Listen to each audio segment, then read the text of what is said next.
ကိုကဘယ်ညာနဲ့မှမသက်ဆိုင်သလိုဘယ်သူနဲ့မှမသက်ဆိုင်သလိုခံစားဘူးလားဘယ်ပဲတော့ဘယ်သူနဲ့ပဲတော့ဘာပဲလို့အခြားသူတွေကကျတော့သူတို့ဘာသူတို့စကားပြောကြတယ်သူတို့ဘာသူတို့ရည်နေကြတယ်သူတို့ဘာသူတို့အဆင်ပြေနေကြတာပဲပေါ့ဒါပေမဲ့ကိုကကျတော့အတွင်းစိတ်ထဲမှာဟာလာဟင်းလင်းဖြစ်နေမျိုးပေါ့ကိုကအဆင်ပြေအောင်လိုက်ပြီးတော့နေကြည့်ပြန်တော့လေဒီလိုမျိုးကိုကဘယ်ညာနဲ့မှမသက်ဆိုင်သလိုခံစားရတဲ့ခံစားချက်ကြီးကပျောက်မသွားဘူးပေါ့နော်ဒီလိုမျိုးခံစားချက်ကကျတော့အထီးကျန်လို့ဖြစ်တာမဟုတ်ဘူး psychology ရဆိုလို့ရှိရင်တော့ဒီဥစ္စာကို imposter syndrome လို့ခေါ်တာပေါ့နော် imposter syndrome ဆိုတာကကျတော့ကိုကလူတွေနဲ့လည်းအဆင်ပြေအောင်နေတယ်လို့ထက်မှဆိုလို့ရှိရင်အဆင်ပြေတယ်အရာရာကသူ့လိုပုံမှန်ဖြစ်နေပေမဲ့ကိုကကျတော့ခံစားချက်မဲ့နေမျိုးပေါ့နော်ပုံမှန်ဆိုလို့ရှိရင်တော့ပျော်တာတို့စိတ်လှုပ်ရှားတာတို့ဖြစ်တယ်ပေါ့အခုကကျတော့ဘာမှမခံစားရတာပေါ့နော်အဲ့ဒါ imposter syndrome ပေါ့ဒီလိုမျိုး I don't belong here ငါဒီညနဲ့မသက်ဆိုင်အောင်ဆိုတဲ့ခံစားချက်နဲ့ပတ်သက်ပြီးတော့ပထမဆုံးပြန်မြောက်ပေးချင်တာကဒီ imposter syndrome ဆိုတဲ့ခေါ်ဝေါ်က1998ခုနှစ်မှာဒေါက်တာ Pauline Clarence နဲ့ဒေါက်တာ Susan Imish တို့ကပြုလုပ်ထားတဲ့စမ်းသပ်ချက်ကနေလာတာပေါ့နော် imposter syndrome ဆိုတာကကျတော့ကိုယ့်ရဲ့လက်ရှိအရာတွေနဲ့လည်းမဆိုင်ဘူးကိုယ်လုံးနေတဲ့အရာတွေနဲ့လည်းမဆိုင်ဘူးကိုယ့်ရဲ့အောင်မြင်မှုနဲ့လည်းမဆိုင်ဘူးကိုယ့်ရဲ့အပြုအမူနဲ့ကိုယ့်ရဲ့အတွေးခေါ်နဲ့မဆိုင်နဲ့ပေါ့အဓိကအကြောင်းရင်းကကိုကလူတိုင်းနဲ့ခင်တယ်လူတိုင်းနဲ့လည်းလူဝင်ဆန့်အောင်နေတယ်အဲ့လိုမျိုးဘယ်သူနဲ့မဆိုဘယ်နေရာမဆိုလူဝင်ဆန့်အောင်နေတယ်ပေါ့အဲ့လိုမျိုးအလိုက်ထိုက်နေတာကြာလာတဲ့ခါဆိုလို့ရှိရင်ဖြစ်လာတဲ့ခံစားချက်တစ်ခုပေါ့နော်ဥပမာကိုကအကြောင်းမှာဆိုလို့ရှိရင်ကိုအကြောင်းအတငယ်ချင်းတွေနဲ့အဆင်ပြေအောင်လိုက်ပြီးတော့နေတယ်သူတို့နဲ့အလိုက်ထိုက်နေတယ်ပြီးတော့ကိုက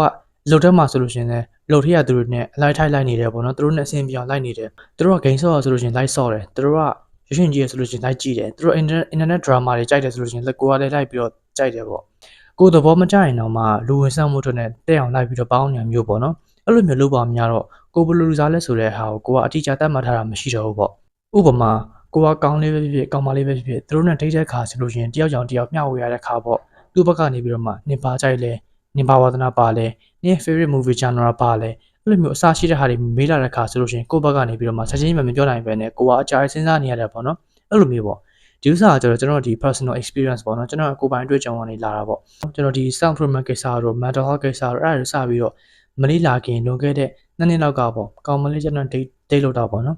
သူ့ဘက်ကနေပြီးတော့မေးမြမေးခွန်းတွေအကုန်လုံးကျွန်တော်တခုမှမဖြေနိုင်ဘူးပေါ့နော်ကိုယ့်ကိုဘာကြိုက်မှန်းလည်းမသိဘူးကိုဘယ်လိုလူစားလဲဆိုတာကိုချက်ချင်းပြန်ပြီးတော့မပြောနိုင်တာမျိုးကို imposter syndrome လို့ခေါ်ရပါတော့ကိုကဒီလိုမျိုးခံစားနေရတဲ့ပထမဆုံးအကြောင်းရင်းကကိုကအရင်နှိမ်ချပြီးတော့နေလို့ပေါ့နော်အရန်ဟန်ဖို့ဖြစ်တာပေါ့ကိုကအရန်ဟန်ဖို့ဖြစ်တယ်ကိုပေးရသူတွေကိုယ့်ရဲ့တင်ငယ်ချင်းတွေသူတို့စိတ်နှောက်ယှက်မဖြစ်စေချင်လို့ကိုယ့်ရဲ့အောင်မြင်မှုတွေကိုပေါ့နော်အရှိကိုရှိချင်ထုံးမပြဘဲနဲ့နှိမ်ချပြီးတော့နေထိုင်နေပေါ့ဥပမာကိုကအလုပ်ထဲမှာ promotion ရသွားပြီလစာတိုးသွားပြီဒါပေမဲ့ကိုယ့်ရဲ့တင်ငယ်ချင်းတွေကကျတော့သူတို့ကအခက်အခဲတွေကြုံနေရတော့မယ်သူတို့ရဲ့ဘာမှတိုးတက်မှုမဖြစ်သေးဘူးပေါ့နော်အဲ့ဒါကြောင့်သူတို့စိတ်နှောက်ယှက်မဖြစ်စေချင်လို့ကိုယ့်ရဲ့အောင်မြင်မှုတွေကိုထုတ်မပြောတော့ဘူးပေါ့ celebrate မလုပ်တော့ဘူးပေါ့နော်ကိုယ့်ကိုတိတ်ဆိတ်လေးပဲနေလိုက်တော့တယ်ဒီလိုမျိုးအမူအကျင့်မျိုးကကျတော့သူများရဲ့အတွက်ကောင်းတယ်ဆိုပေမဲ့ကိုယ့်အတွက်ကကျတော့ self sabotage ကိုဖျက်ဆီးရရောက်တယ်ပေါ့နော်အဲ့လိုမျိုးလုပ်တဲ့အခါကိုယ့်ရဲ့မသိစိတ်တွေကနေပြီးတော့မှကိုယ့်ရဲ့ level ကိုသူ့လိုနှိမ့်ချနိုင်ပြီလိမ့်မယ်ကိုပေးရတဲ့သူတွေနဲ့တန်းလို့ဖြစ်ဖို့လူဝယ်ဆန့်မှုအတွက်နဲ့ကိုယ့်ရဲ့ level တွေကိုပေါ့နော်သူတို့နဲ့တန်းနဲ့ဖြစ်နေအောင်နှိမ့်ချမိလိမ့်မယ်ဒီခါဆိုလို့ရှိရင်ကိုဘယ်သူလဲဆိုတော့ကိုယ့်ရဲ့ identity ကလုံးဝပျောက်သွားနိုင်မယ်ပေါ့နော် Frederick Nietzsche ပြောပြီးတဲ့စကားတစ်ခုရှိတယ်ဘေးရသူတွေနဲ့ညှိပြီးတော့နေဖို့လှုပ်လေအမြင့်တက်လို့မရလေပဲလူတစ်ယောက်ကကိုယ့်ရဲ့အောင်မြင်မှုတွေကိုယ့်အရေးချင်းတွေကိုနှိမ့်ချပြီးတော့နေလို့ရှိရင်ဘေးရသူတွေကကိုယ့်ကိုသဘောကျရဆိုပေမဲ့ကိုတော့မုန်းတီးမိလိမ့်မယ်ဒီ Frederick Nietzsche ပြောတဲ့စကားကိုနားလည်မယ်လို့တော့မျှော်လင့်ပါတယ်အကယ်၍နားမလည်ဘူးဆိုလို့ရှိရင်တော့ကိုကဒီခံစားချက်ကိုမရဘူးသေးလို့ပေါ့နော် imposter syndrome ဖြစ်ရတဲ့ဒုတိယအကြောင်းအရာကျတော့ကိုကလူတွေကြိုက်ကိုလိုက်လို့လူတွေရဲ့အတိမတ်ပြတော့ခံကျင်တယ်ကြီးကျူးတာခံကျင်တယ်အဲ့လိုမျိုးပေါ့နော် external validation ကိုလိုက်ပြီးတော့မှန်မောလို့ဖြစ်တာပေါ့လူတိုင်းမှာကျတော့သူတို့ရဲ့ပုံစံသူတို့ရဲ့အကြိုက်သူတို့ရဲ့ style ဆိုတာရှိတယ်အဲ့ဒီအပြင်မှာ internet ပေါ်မှာလည်း trend ဖြစ်နေတဲ့ပုံစံဆိုတာရှိတယ်ပေါ့နော်ဒီကိစ္စနဲ့ပတ်သက်လို့ရှိရင်ကိုပြန်ပြီးတော့မေးကြည့်လိုက်ငါတကယ်ကြိုက်လို့လုပ်တာလားဒါမှမဟုတ်သူများရင်လိုက်လို့လုပ်နေရလားအရင်ကဆိုလို့ရှိရင် internet ပေါ်မှာပေါ့နော်ဒီ boba tea ဆိုတာရန် trend ဖြစ်တယ်ပေါ့ main ကလေးတိုင်းဆိုသူတို့ရဲ့ story မှာ boba tea တက်ကန်ပြီးတော့ story တင်ကြရပေါ့နော်အခုဆိုလို့ရှိရင်ဒီ matcha အရန် trend ဖြစ်နေရပေါ့နော်ဒါမှမဟုတ်ဆိုလို့ရှိရင်တစ်ချိန်လုံးကျွန်တော်ဖွင့်ကြည့်လို့ရှိရင် matcha ကြီးပဲအဲ့လိုတင်နေတဲ့သူတွေတွားပြီးတော့မေးကြည့်လိုက်သူတို့ရဲ့ favorite drink ကလေတလားသူတို့ line ပေါ်တင်ပြီးတော့တောက်ပြနေရတဲ့တခုမှမဟုတ်ဘူးအဲ့လိုမျိုးကိုမဟုတ်တဲ့သူတယောက်ဖြစ်နေဟန်ဆောင်ပြီးတော့နေလာတာကြာပါများတော့ကိုယ့်ရဲ့ရင်ဘတ်ထဲမှာဟာလာဟင်းဖြစ်နေပြီးတော့ကိုကမှန်ကြည့်တဲ့အခါဆိုလို့ရင်မှန်ထဲမှာပေါ်လာတဲ့ကိုယ့်ရဲ့ပုံရိပ်ကိုကမုန်းမိလိမ့်မယ်ဒီပြဿနာကြီးဖြစ်ရှင်းနေရကြတော့တခုပဲရှိတယ်အဲ့ဒါက be authentic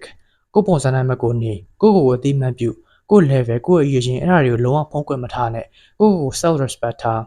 confident ကကြတော့သူတိုင်းကငါ့ကိုကြိုက်တယ်လို့ပြောလိုက်မယ် authenticity ကကြတော့ လူတိုင်းငါ့ကိုကြိုက်စရာမလိုဘူးလို့ပြောလိမ့်မယ်ဒီဘက်ခေတ်မှာကျတော့လူတွေကတယောက်တစ်ယောက်ပုံစံတူတွေပဲများနေလို့ authentic ဖြစ်တဲ့သူတွေဆိုလို့ရှိရင်ပို့ပြီးတော့အောင်မြင်ကြရပေါ့နော် Hollywood တယောက်ဆောင်တွေကိုပဲကြည့်ရလိုက်သူတို့ရဲ့ရုပ်ရည်တွေကကျတော့ဒီ beauty standard နဲ့ကြည့်လို့ရှိရင်ချောတဲ့လှတယ်လို့တတ်မှတ်လို့မရဘူးပေါ့နော်ဒါပေမဲ့သူတို့ရဲ့ရုပ်ရည်သူတို့ရဲ့ personality ကကျတော့သူမှုထူးခြားနေရမလို့သူတို့အခွင့်ကောင်းတွေပိုရလိမ့်ရှိရပေါ့ဒီ authenticity နဲ့ပတ်သက်ပြီးရှင်းပြရမယ်ဆိုလို့ရှိရင်တော့ Hollywood တွေသွားပြီးကြည့်နေကြမလို့ကျွန်တော်ပဲကြည့်လိုက်မြန်မာနိုင်ငံယောက်ျားလေးအများစုကကျတော့သူတို့တွေကစပင်ညက်တဲ့ခါဆိုလို့ရှိရင် low tape ပဲညက်ကြများတယ်ပေါ့နော်အဝတ်စားဆိုလို့ရှိရင်ဟိုဒီလောက်ပဲဝတ်ကြတယ်အဲ့လိုမျိုးတယောက် copy လုပ်နေကြတဲ့အချိန်မှာကျွန်တော်ကြိုက်ပုံစံမျိုးကျွန်တော်နေတယ်ပေါ့နော်အဝတ်စားဆိုလို့ရှိရင်ကွဲပြားနေရမလို့လမ်းသွားတဲ့ခါဆိုလို့ရှိရင်သူတိုင်းကဝမ်းကြည့်တာတော့ရှိတယ်ပေါ့အဲ့လိုမျိုးပေါ့နော်ကိုကပုံစံတိုင်းမဲ့ကိုနေလို့ရှိရင်ကိုတမိုးတိုင်းမဲ့ကိုနေလို့ရှိရင်လူဝင်ဆန့်ဖို့လိုက်ပြီးတော့လုပ်နေကြမလို့တော့ကိုကအော်တိုနေရရတယ်ပေါ့နော်ဒီ authenticity နဲ့ပတ်သက်လို့ရှင်လေကိုပုံစံတိုင်းမဲ့ကိုနေလို့ကိုကလူတွေရဲ့အမြင်မှာတာ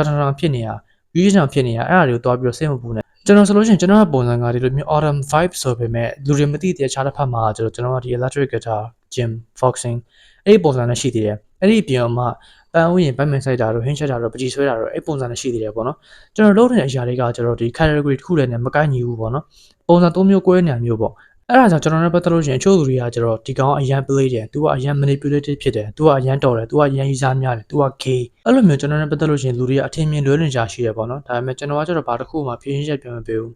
သူတို့ထင်ရထင်မလေးဆိုပြီးထားလိုက်တယ်ဘာဖြစ်လို့ဆိုတော့က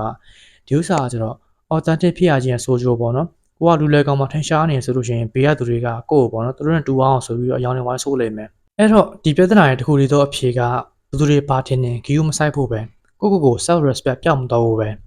အဲ့တော့လူတွေနဲ့လိုက်ပြီးလူဝင်ဆန့်အောင်မလုပ်နဲ့လူတွေကြိုက်လဲမလုပ်နဲ့လူတွေဘာပဲပြောကိုပုံစံတိုင်းပဲကိုနေအထီးကျန်မှာစိတ်မပူနဲ့ကိုနဲ့ကိကြိုက်တဲ့သူကိုနဲ့ level 2တဲ့သူကကိုကိုလာရှာလိုက်မယ်အဲ့ဒီခါကျမှသာကိုနဲ့တင့်တော်ပြီးတော့ကိုနဲ့ထိုက်တဲ့နေရာကိုရမှာဆိုတော့ကဒီဗီဒီယိုထဲမှာကျွန်တော်ပြန်မျှဝေပေးတော့တဲ့ lesson တွေအကုန်လုံးကအတော့မယ်လို့မျှော်လင့်ပါတယ်ဒီလိုမျိုးဗီဒီယိုမျိုးကိုသဘောကျရဆိုလို့ရှိရင်တော့ like and subscribe လုပ်ထားပေးပါ bye